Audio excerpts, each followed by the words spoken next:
السلام علیکم دوستو، نالج ود اسلام کو خوش آمدید۔ دوستو، کشمیر کے معاملے پر پاکستان اور انڈیا کے درمیان سن 1947 اور سن 1965 میں 2 جنگیں لڑی جا چکی ہیں۔ اس کے بعد سن 1971 میں لڑی جانے والی ایک تیسری جنگ جو 13 دن تک جاری رہی کے نتیجے میں پاکستان کو اپنے مشرقی حصے موجودہ بنگلہ دیش سے ہاتھ دھونا پڑا۔ انڈیا کے مطابق ان کے 54 فوجی جنگوں کے دوران لاپتہ ہوئے اور انہیں بعد ازاں پاکستانی قید خانوں میں رکھا گیا، مگر اپنے لاپتہ ہونے کے 40 سال بعد بھی کوئی واضح طور پر نہیں کہہ سکتا کہ ان فوجیوں کی حقیقی تعداد کیا تھی اور ان کے ساتھ کیا ہوا۔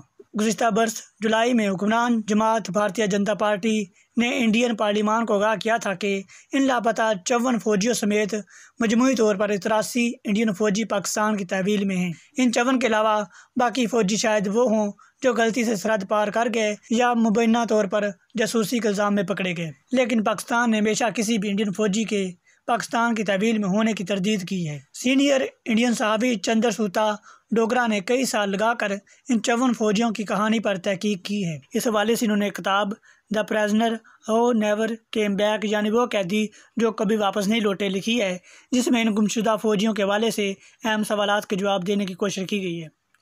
اہم سوالات جیسا کہ حقیقت میں آیا یہ فوجی محاذ جنگ پر مارے گئے تھے؟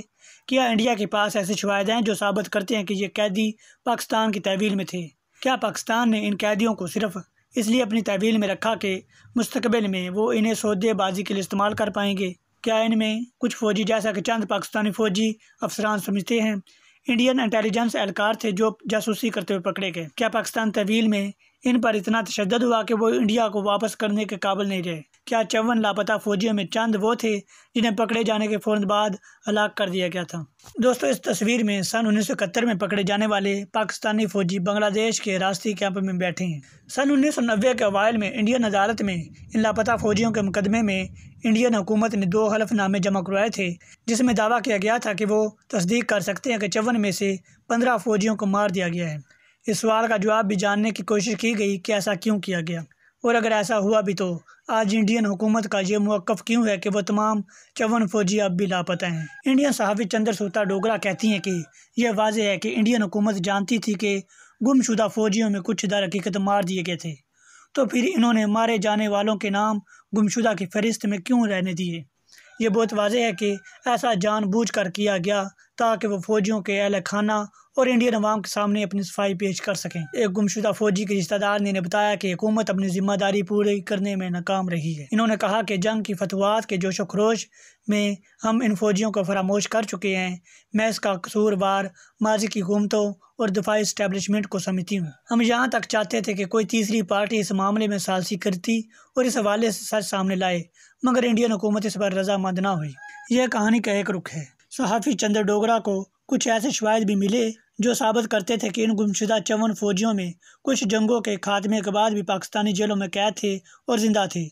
مثال کے طور پر سن 1965 کی جنگ کے دوران ایک وائلڈ ایس آپریٹر لاپتہ ہو گیا۔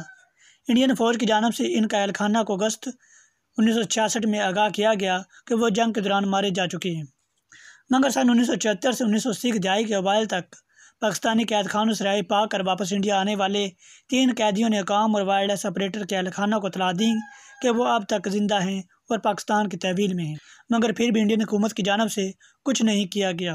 ایسا بھی نہیں ہے کہ ان انڈین فوجیوں کو ڈھونڈنے اور وطن واپس لانے کے لیے کوئی کوشش نہیں کی گئی۔ ماضی کی 2 انڈین حکومتوں نے ان کی رہائی کے حوالے سے بات چیت کا آغاز کیا تھا۔ بہت سے وزرائے اعظم نے بھی اس گتھی کو سلجھانے کی صحیح کی۔ سرحد کے دونوں جانب جنگوں میں حصہ لینے والے سابق فوجیوں نے ان 54 لاپتہ افراد کے حوالے سے مہم بھی چلائی، اور یہ بھی نہیں کہ جنگوں کے بعد پکڑے جانے والے قیدیوں کا تبادلہ نہیں ہوا۔ انڈیا نے سن 1971 کی جنگ میں پکڑے جانے والے 93,000 پاکستانی فوجیوں کو واپس کیا، جبکہ پاکستان نے ایسے 600 لوگ واپس کیے۔ ان لاپتہ فوجیوں کے رشتہ داروں پر مشتمل 2 مختلف گروہوں نے سن 1983 اور سن 2007 میں پاکستان کا سفر کیا اور مختلف جیلوں میں گئے، مگر انہیں کامیابی نہ مل سکی۔ سن 2007 میں وزارت داخلہ کے ایک ترجمان کا کہنا تھا کہ ہم بار بار کہہ چکے ہیں کہ پاکستان میں کوئی انڈین جنگی قیدی موجود نہیں ہے، ہم اپنے اس بیان پر قائم ہیں۔ چندر ڈوگرا کہتے ہیں کہ سچ مبہم ہے اور کوئی اسے جاننا نہیں چاہتا، مگر فوجیوں کے اہل خانہ انہیں بلانا نہیں چاہتے۔ مثال کے طور پر انڈین فضائیہ کے پائلٹ HS گل، جنہیں ہائی سپیڈ کے نام سے بھی جانا جاتا تھا، کے کیس پر غور کر لیں۔ سن 1971 کی جنگ میں ان کا جہاز پاکستان کے صوبہ سندھ کی حدود میں مار گرایا گیا۔ طیارے کو اڑانے والے پائلٹ HS گل کی عمر اس وقت 38 برس تھی۔ انڈیا کی جانب سے لاپتہ فوجیوں کی فہرستوں میں ان کا نام متعدد مرتبہ شائع ہوا اور ان کے خاندان کو یقین تھا کہ وہ واپس آئیں گے، مگر وہ واپس نہ لوٹے۔ 3 برس قبل ان کی اہلیہ، جو کہ اسکول پرنسپل تھی، کینسر کے باعث انتقال کر گئیں۔ ان کے بیٹے نے 9 عمری میں ہی خودکشی کر لی تھی، جبکہ ان کی واحد بیٹی کہاں غائب ہیں یہ بھی کسی کو نہیں معلوم۔ پائلٹ کے بھائی گربیر سنگھ گل کہتے ہیں کہ میں نے اب بھی امید کا دامن ہاتھ سے نہیں چھوڑا۔ میں جانتا ہوں کہ وہ زندہ ہیں، اگر نہیں تو ہمیں سچ بتایا جائے۔ سچ کی غیر موجودگی میں آپ امید زندہ رکھتے ہیں کہ وہ واپس آئیں گے، کیا ایسا نہیں ہے؟